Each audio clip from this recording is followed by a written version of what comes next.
Busted flat in Baton Rouge. How fast that car go? I don't know. Pretty fast.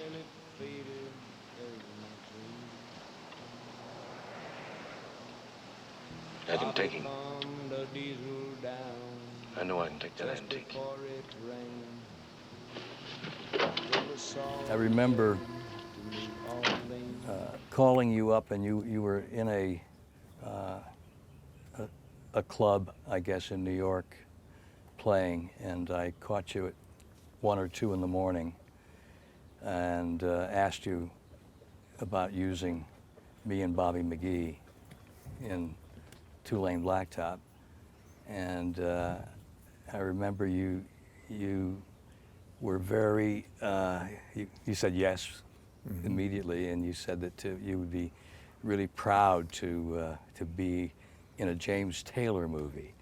Now, why at that time, point in time, since James hadn't even had barely had an album out and didn't have a hit record yet. What made you say that? Well, the first time that I was ever on a stage was when Johnny Cash put me on at the last minute at the what is that festival?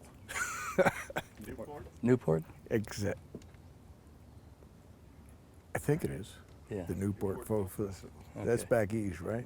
Well, anyway, James Taylor was the best thing that was there.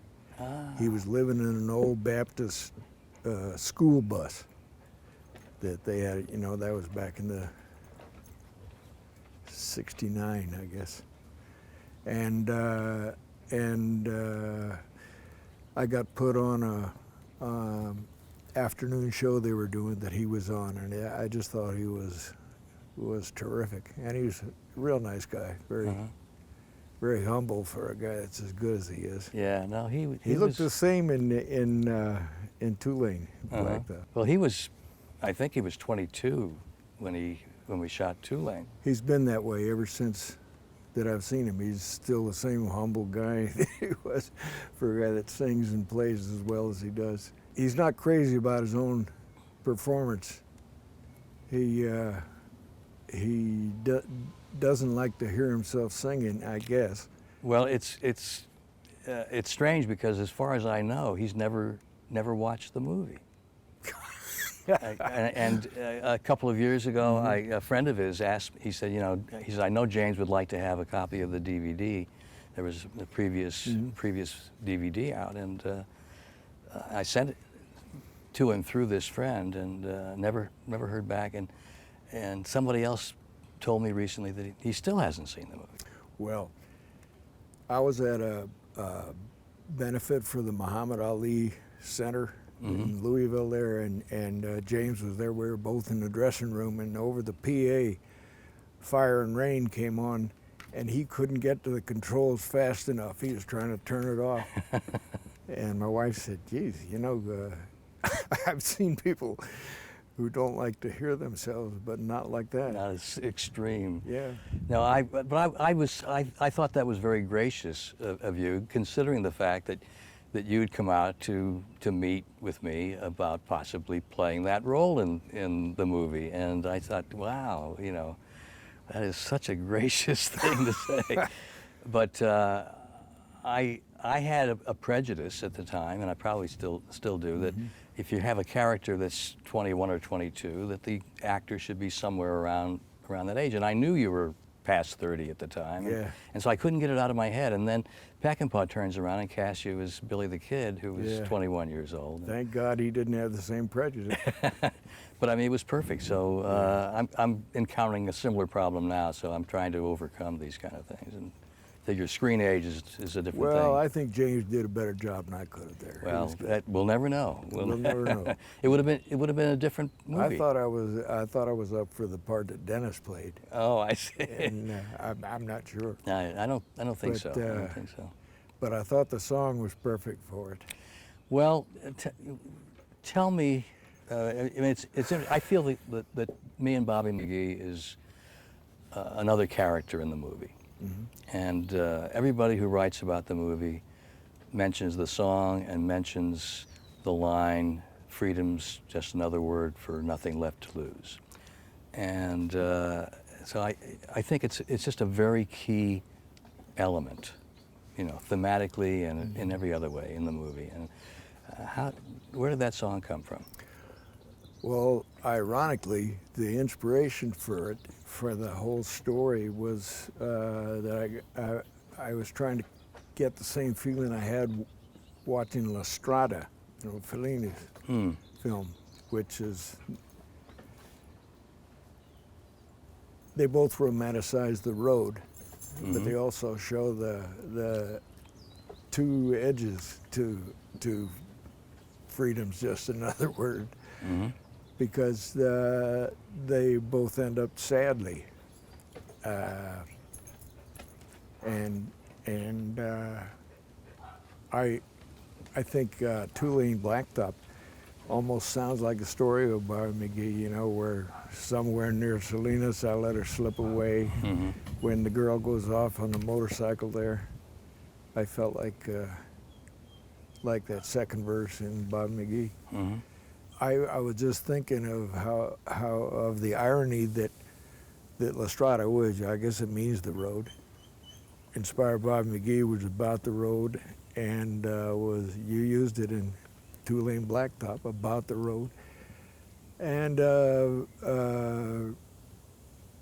real similar to On the Road, Kerouac's book. That's You know, right.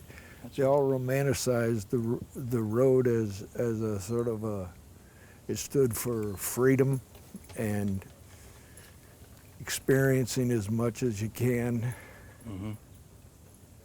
But there's a price to pay for that freedom, and it's kind of like the look on James's face at the end when he's going after that girl he's not going to catch.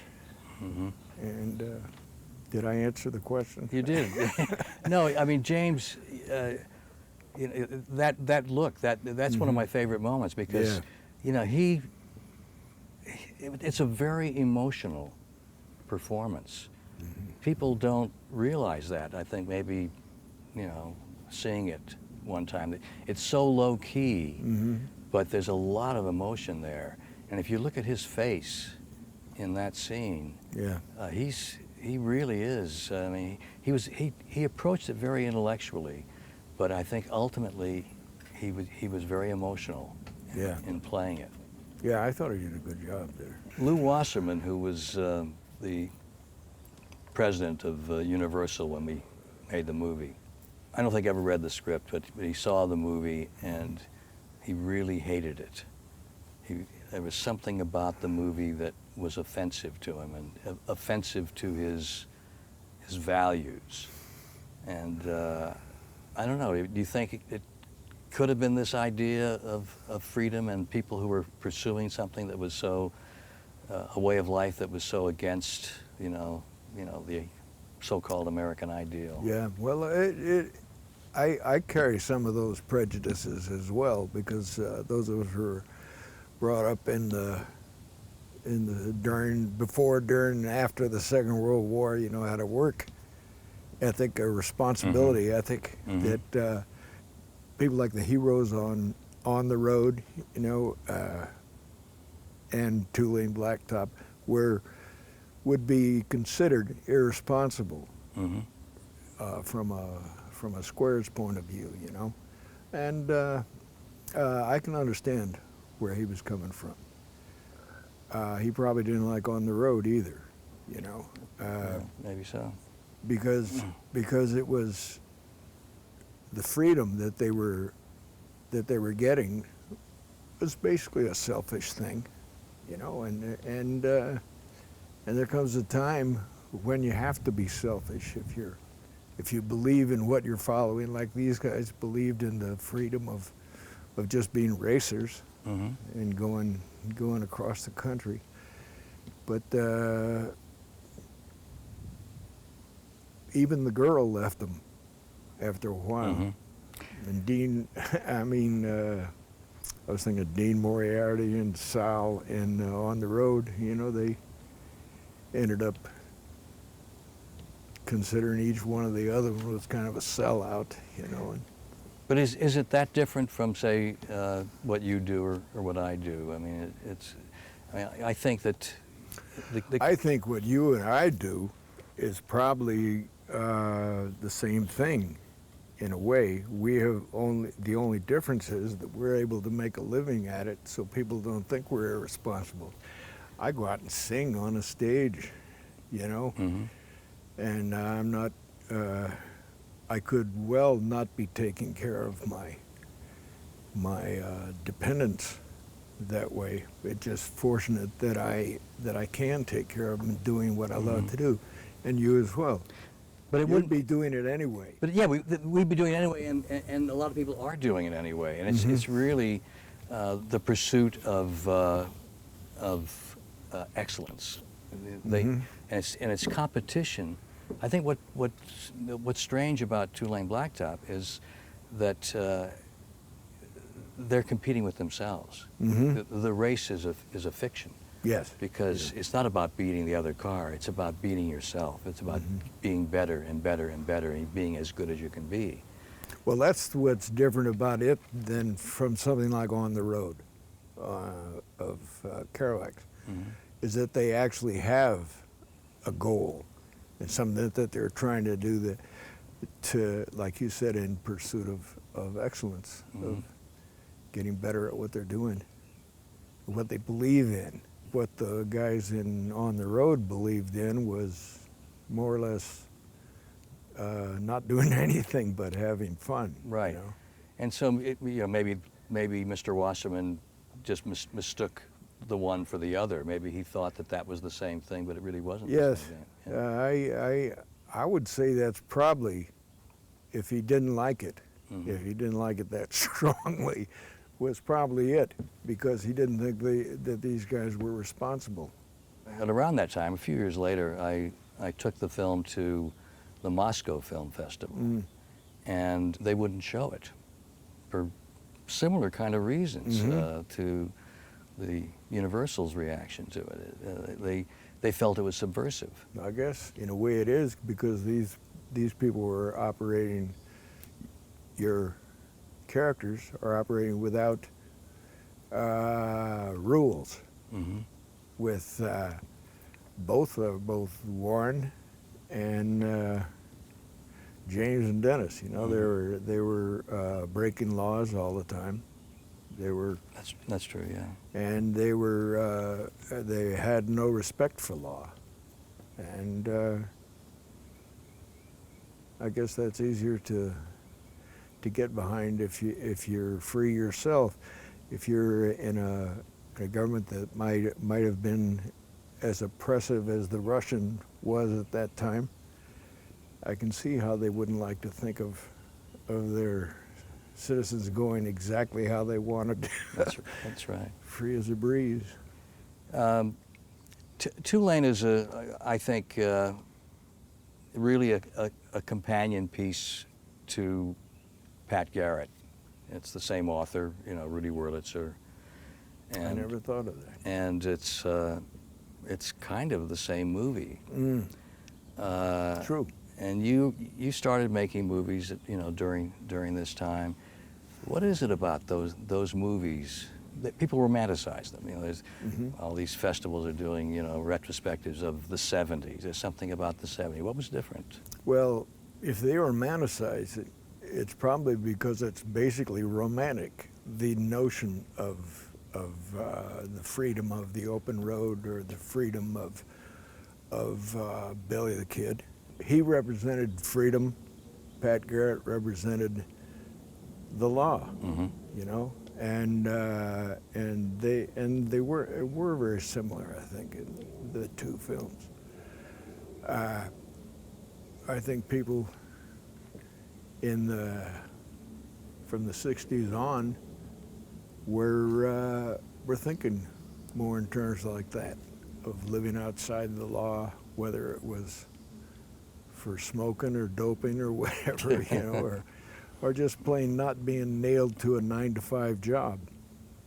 And the old ideas of responsibility to family, to your country and everything, they might have started questioning him there. Did you get to hang out with Rudy much? Was he around? Yes, Rudy. I really liked Rudy. He had just a brief role in both pictures in there, but I like his writing. But he was killed immediately in Billy the Kid. And what about Bob Dylan? What was he like on the set? I talked Bob into doing the film, and he had called me up when I was down in Durango, and he had just screened The Wild Bunch and was kind of interested in working on this film with Sam, and but he was scared to do it. He's never been in a film, and he may be like James. He doesn't really want people to have him down there on film in something that he might be embarrassed about. I thought he would be great, and I think he was. Yeah. I'm afraid that Sam thought the studio was pushing Dylan on him to make the film more commercial, and so he had kind of a block there. I thought, because he was playing a character named Alias, who was a historical character of a guy that traveled with a kid. I thought it'd be a great guy to be the point of view for the whole film through his eyes. You know, he leaves the job as soon as he sees the kid breaking out of jail there. He's a printer's devil, and he takes off his smock and throws it away, and he goes on the road. It's not a 2-lane blacktop, but he's on the road with him. And every time I saw him in the dailies, he looked like you couldn't take your eyes off him. He's got a perfect face. Then it turned out the music he did for the film, which again Sam didn't really know. I think he interrupted one of his sessions drunk, and Sam liked my songs, and he said, "You ought to be doing Help Me Make It Through the Night" or something like that, you know. But when I saw the film, it was the first time I had heard Knocking on Heaven's Door, which was at the scene where Slim Pickens is dying. And ironically, the lyrics sort of mirrored what actually happened we were watching the dailies, and they had sent a print back that was getting dark until it was too dark to see. And that's what's the line in the song. But Bob was magic to me down there. He was just, took him a long time to get on camera again, though. At least he did it. James didn't yet.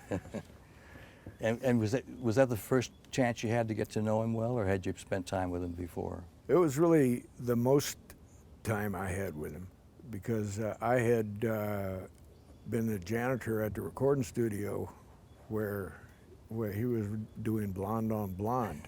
And so, but I didn't really get to know him then. I got to know his wife and his little boy, Jesse, and but I wouldn't have bothered him for anything at those days. He would go out and sit in the studio at a piano all by himself, and all the musicians would wait all night long while he wrote a song. So I'm a real Bob Dylan fan. I think he's the best at what we do, you know, the singer-songwriters, and he's changed. He made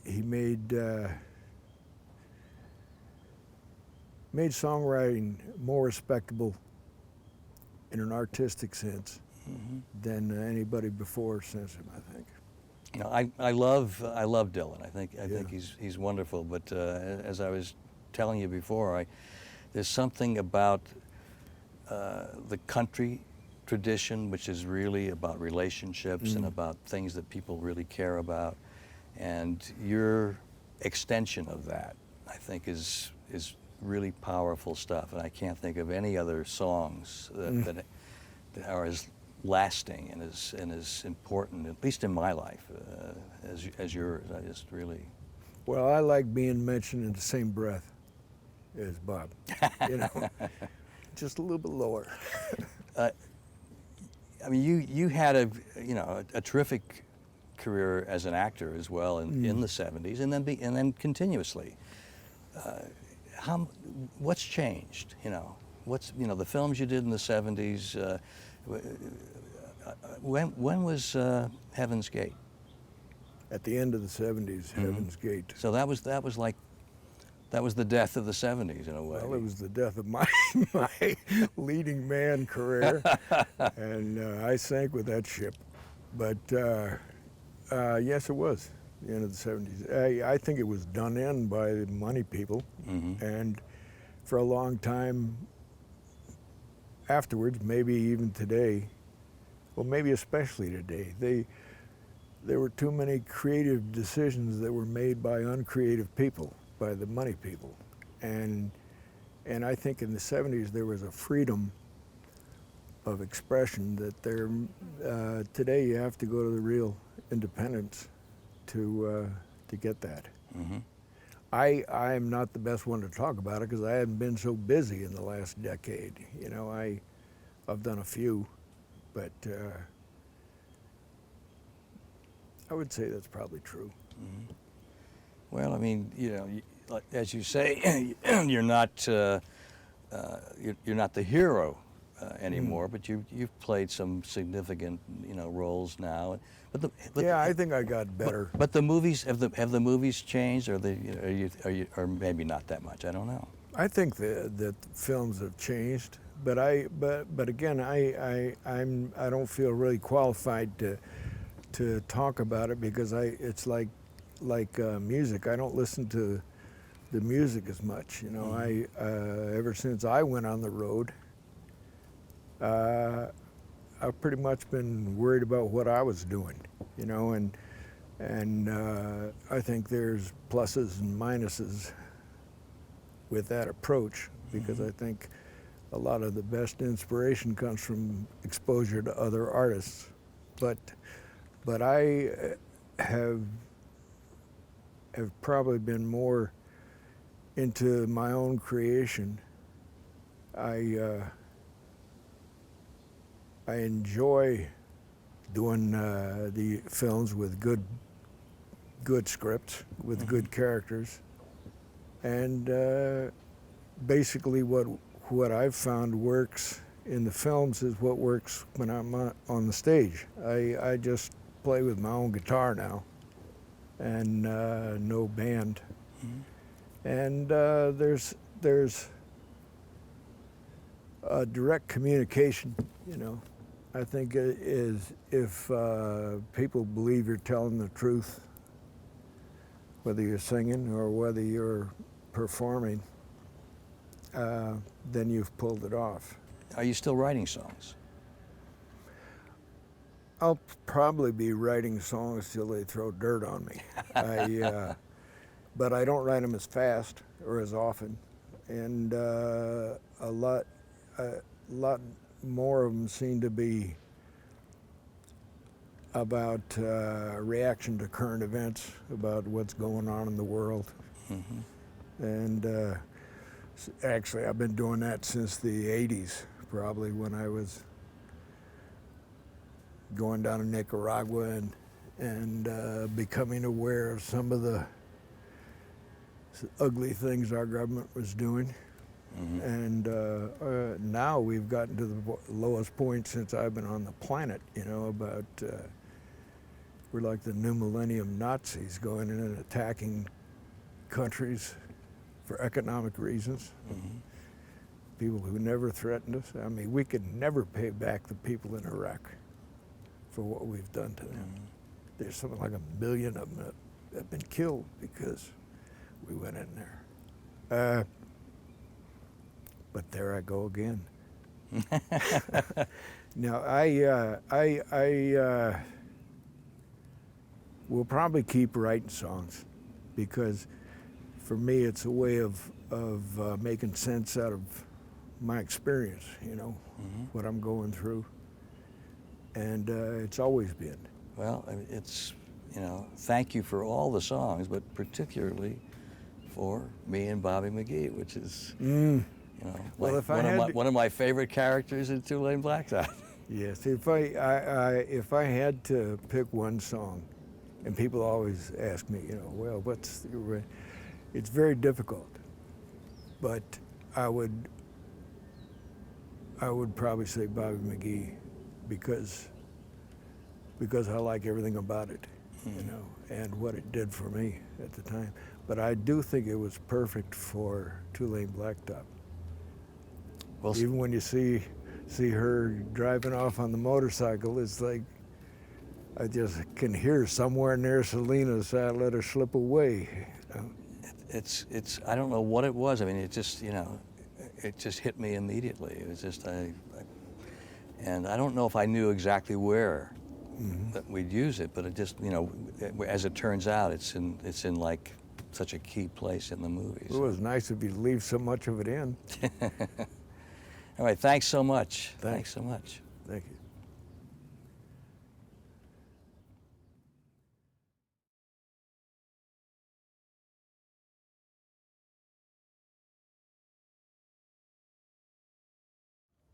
Did Eric ever come back? He crashed my car. That's the last I'll ever see him. He said he was going to the track. It's like You gave him $100. I gave him money on my car. Yeah. The dogs are running today, aren't they? It's like when my son was 3 years old. I said, "What do you want for Christmas, Jared?" And he says, "I want a rocket ship." And I said, "What are you going to do with it?" He says, "Well, I'm going to put you in it and send you to the moon."